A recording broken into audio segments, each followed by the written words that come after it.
திருப்பலி வாசகங்கள் திங்கட்கிழமை 18 டிசம்பர் 2023. முதல் வாசகம். நீதியுள்ள தளிர் தாவீதுக்கு தோன்றுவார். இறைவாக்கினர் எரேமியா நூலிலிருந்து வாசகம். அதிகாரம் 23, வசனங்கள் 5 முதல் 8 வரை. ஆண்டவர் கூறுவது: இதோ நாட்கள் வருகின்றன, அப்போது நான் தாவீதுக்கு ஒரு நீதியுள்ள தளிர் தோன்றச் செய்வேன். அவர் அரசராய் ஆட்சி செலுத்துவார். அவர் ஞானமுடன் செயல்படுவார். அவர் நாட்டில் நீதியையும் நேர்மையையும் நிலைநாட்டுவார். அவர்தம் நாட்களில் யூதா விடுதலை பெறும், இஸ்ரேல் பாதுகாப்புடன் வாழும். யாவே சித்கேனு, அதாவது ஆண்டவரே நமது நீதி என்னும் பெயரால் இந்நகரம் அழைக்கப்படும். ஆதலால் ஆண்டவர் கூறுவது: இதோ நாட்கள் வருகின்றன, அப்போது எகிப்து நாட்டிலிருந்து இஸ்ரேல் மக்களை அழைத்து வந்த வாழும் ஆண்டவர் மேல் ஆணை என்று எவரும் சொல்லார்.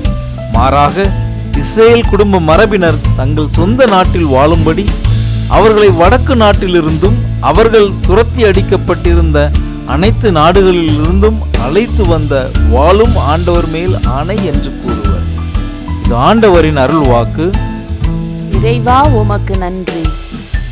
பதிலுரை பாடல். ஆண்டவருடைய காலத்தில் நீதி தலைத்தோங்கும். கடவுளே, அரசருக்கு உமது நீதி தீர்ப்பை வழங்கும் ஆற்றலை அளியும். அரச மைந்தரிடம் உமது நீதி விளங்கச் செய்யும். அவர் உம் மக்களை நீதியோடு ஆழ்வாராக. உம்முடையவரான எளியோருக்கு நீதி தீர்ப்பு வழங்குவாராக. ஆண்டவருடைய காலத்தில் நீதி தலைத்தோங்கும். தம்மை நோக்கி மன்றாடும் ஏழைகளையும் திக்கற்ற எளியோரையும் அவர் விடுவிப்பார். வறியோர்க்கும் ஏழைகளுக்கும் அவர் இரக்கம் காட்டுவார். ஏழைகளின் உயிரை காப்பாற்றுவார். ஆண்டவருடைய காலத்தில் நீதி தலைத்தோங்கும். ஆண்டவராகிய கடவுள் இஸ்ரேலின் கடவுள் போற்றி போற்றி. அவர் ஒருவரே வியத்தகு செயல்களை புரிகின்றார். மாட்சி பொருந்தி அவர் பெயர் என்றென்றும் புகழ பெறுவதாக.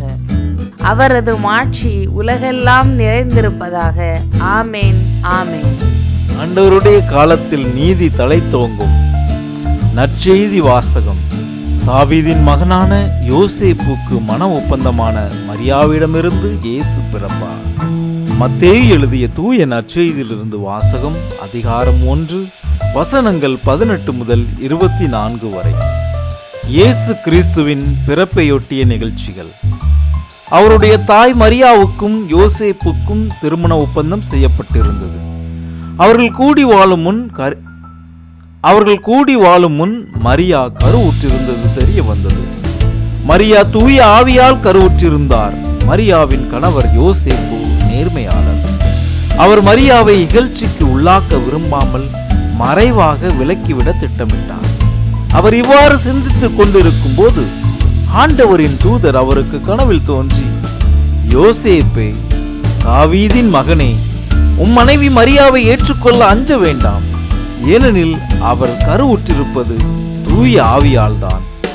மரியா ஒரு மகனை பெற்றெடுப்பார். அவருக்கு இயேசு என பெயரிடுவீர். ஏனெனில் அவர்தம் மக்களை அவர்களுடைய பாவங்களில் இருந்து மீட்பார் என்றார்.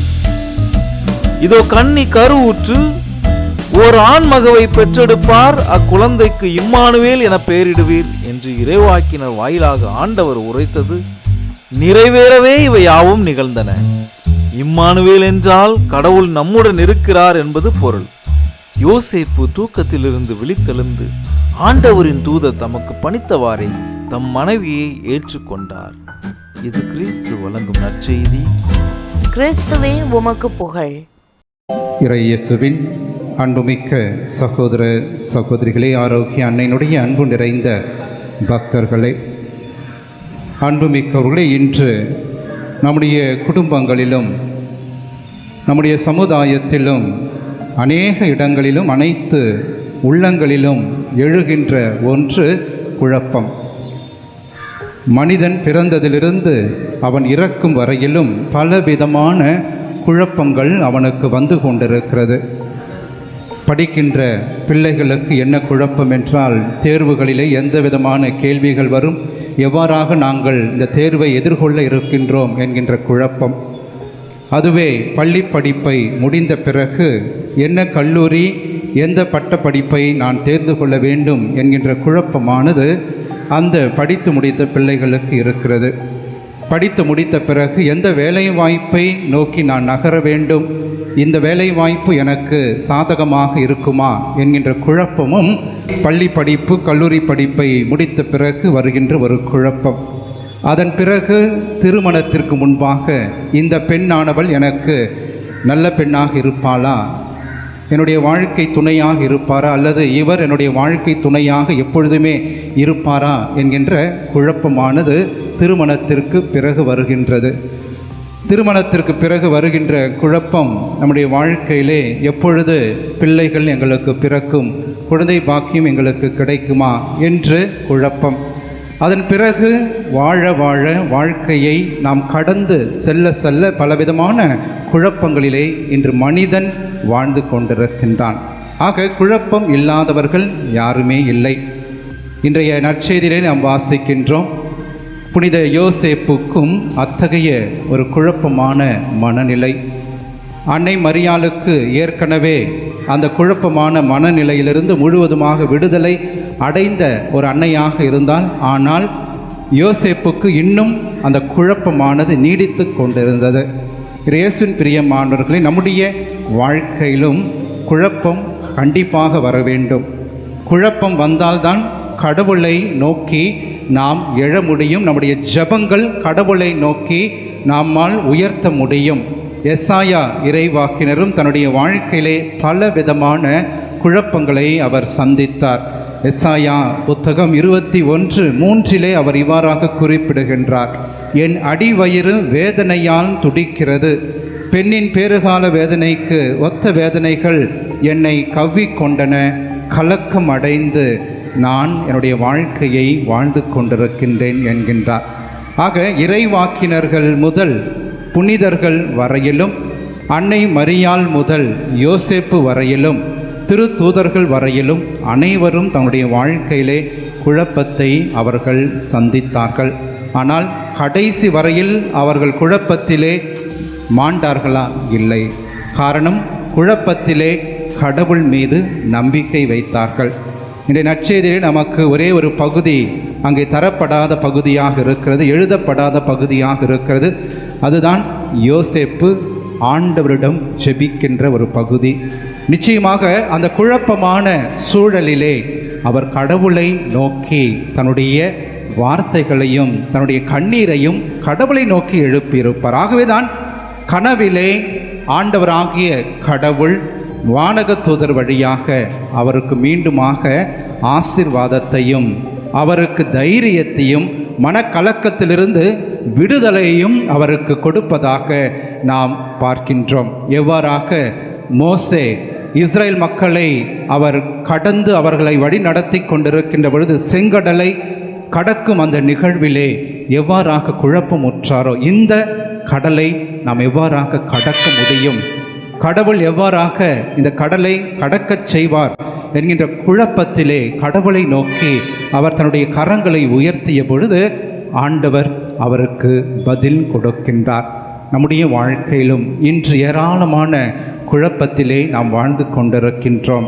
நம்முடைய வாழ்க்கையிலே வறுமை ஒரு பெரிய குழப்பமாக இருக்கிறது.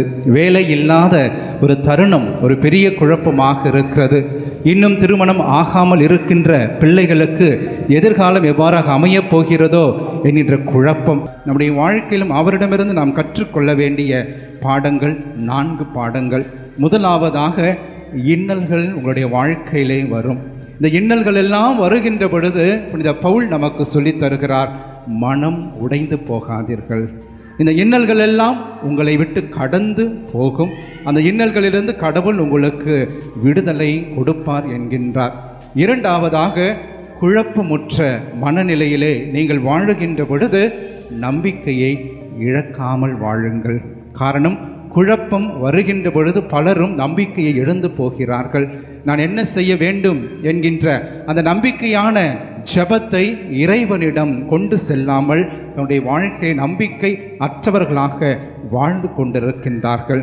மூன்றாவதாக, துன்புறுத்தப்பட்டாலும் வேதனைகள் என்னுடைய வாழ்க்கையிலே வந்தாலும் நான் ஒருபோதும் கடவுளால் கைவிடப்பட்டவர் அல்ல. வேதனைகளும் துன்புறுத்தல்களும் என்னிடம் வருகின்ற பொழுது கடவுள் என்னோடு இருக்கின்றார், என்னை வழி நடத்துகிறார் என்பதை நாம் புரிந்து கொள்ள அழைக்கப்படுகிறோம். கடைசியாக நான்காவதாக, வீழ்த்தப்பட்டாலும் நாம் அழிந்து போகவில்லை. நம்முடைய வாழ்க்கையிலே பாவங்களினால் நாம் வீழ்த்தப்பட்டாலும், எதிரிகள் நமக்கு எதிராக பலவிதமான துன்புறுத்தல்களை நமக்கு கொடுத்து நம்மை வீழ்த்த நினைத்தாலும் ஒருபோதும் நாம் அழிந்து போவதில்லை. காரணம், கடவுளும் ஆண்டவருமான இயேசு கிறிஸ்து தந்தையும் தாயுமாக இருக்கின்றவர் நம்முடன் இருக்கின்றார். அவர் நம்மை அறிந்தவராக இருக்கின்றார். குழப்பங்களிலிருந்து, துன்புறுத்தல்களிலிருந்தும், துயரங்களிலிருந்தும், நோய்களிலிருந்தும் நம்மை காப்பாற்ற வல்லவர் அவரே. அவரிடம் நம்முடைய ஜெபங்களை நாம் ஜெபிப்போம். குழப்பமான சூழலிலே கடவுளை நோக்கி நாம் எழுவோம். ஆண்டவர் நம்மை நிறைவாக ஆசீர்வதிப்பாராக. ஆமீன். விண்ணுலகில் இருக்கிற எங்கள் தந்தையே, உமது பெயர் தூயது என போற்றப் பெறுக. உமது ஆட்சி வருக. உமது திருவுளம் விண்ணுலகில் நிறைவேறுவது போல மண்ணுலகிலும் நிறைவேறுக. எங்கள் அன்றாட உணவை இன்று எங்களுக்கு தாரும். எங்களுக்கு எதிராக குற்றம் செய்வோரை நாங்கள் மன்னிப்பது போல எங்கள் குற்றங்களை மன்னியும். எங்களை சோதனைக்கு உட்படுத்தாதேயும், தீமையிலிருந்து எங்களை விடுவித்தருளும்.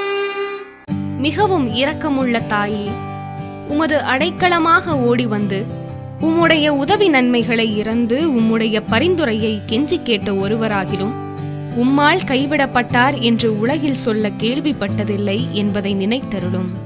கண்ணியருடைய அரசியான கண்ணியே, தயையுள்ள தாயே, இத்தகைய நம்பிக்கையால் தூண்டப்பெற்று உம்முடைய திருவடியை அண்டி வருகிறேன்.